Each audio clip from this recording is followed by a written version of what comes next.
चलिए, आप लोग कैसे हैं? बहुत अच्छे होंगे। आज बहुत अच्छा, बहुत बेस्ट कंसेप्ट लेकर आए हैं जो हर किसी के मन के डाउट दूर हो जाएगा। हर किसी का मन में कुछ न कुछ चलता है।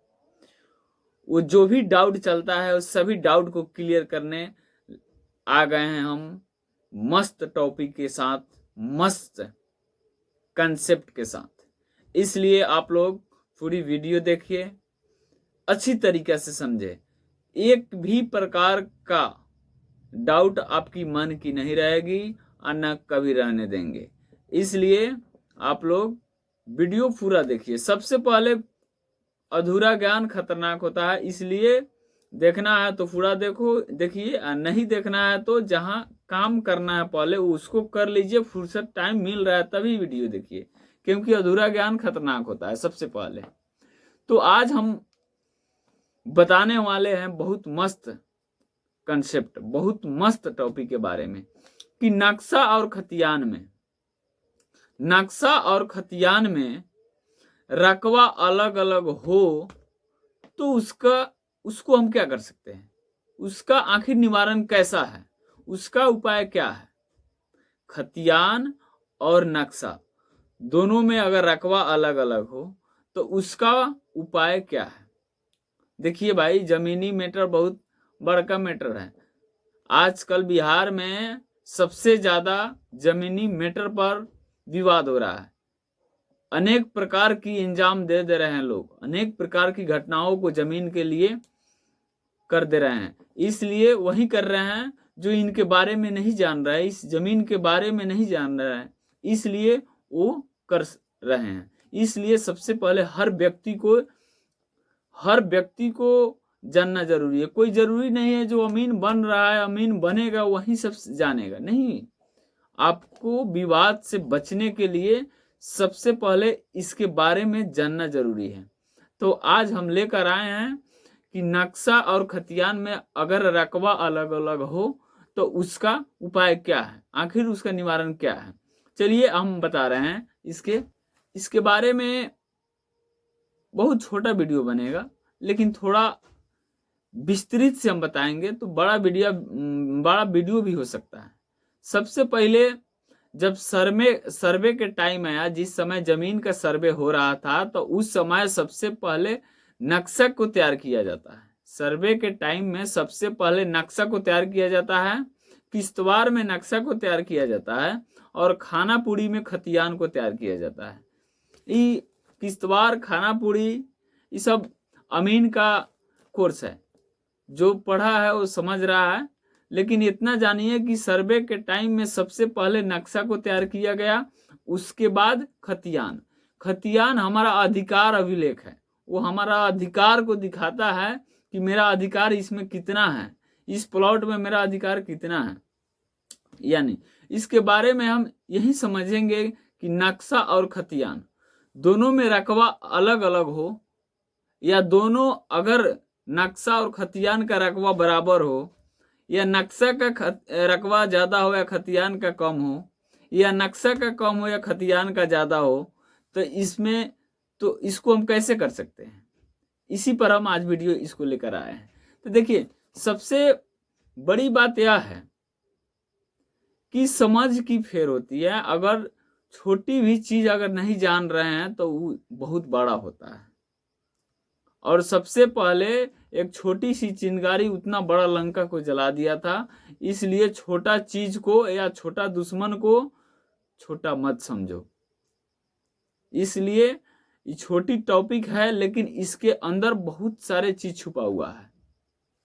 तो आइए, तो सबसे पहले अगर आपकी खतियान में 18 कट्ठा जमीन है, मान लो, और नक्शा आपकी 18 कट्ठा है, तब तो कोई दिक्कत नहीं है। नक्शा और खतियान अगर बराबर है तब तो कोई झंझट नहीं है। अगर नक्शा में अगर 18 कट्ठा जमीन है, अगर खतियान में आपका दे रहा है कि 15 कट्ठा जमीन है, तब तो यहाँ आपको झंझट है। तब तो आप कहिएगा कि नहीं, तब तो आप उस समय कुछ ना बोलिएगा कि नहीं हम ज्यादा जोत कर खा रहे हैं, तो हमको क्या मतलब है किसी से।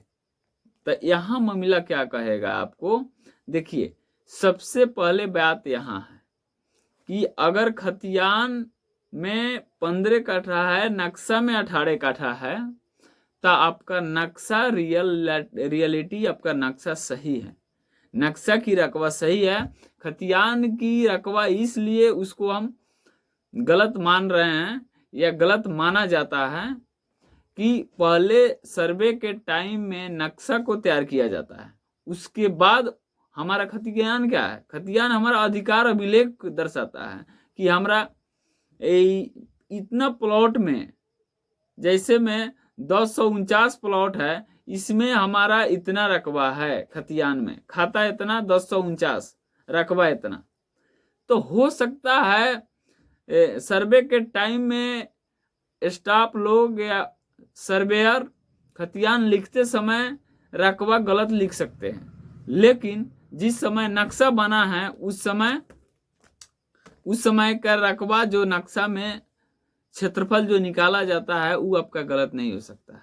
तो इसलिए खतियान आप में जमीन आपका अगर कम दिख रहा है, नक्शा में ज्यादा है, तो नक्शा को ही लेकर आपको चलना होगा।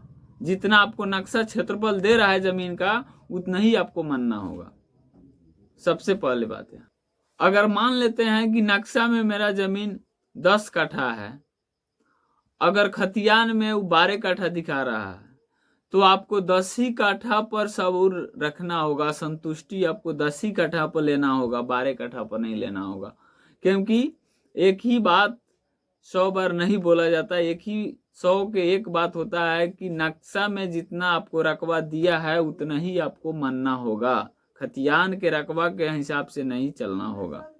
सबसे पहले बात यहाँ, इसलिए नक्शा और खतियान में सबसे बेस्ट मानिएगा तो नक्शा है। देखिए ये बात नहीं है कि खतियान गलत है, गलत नहीं है।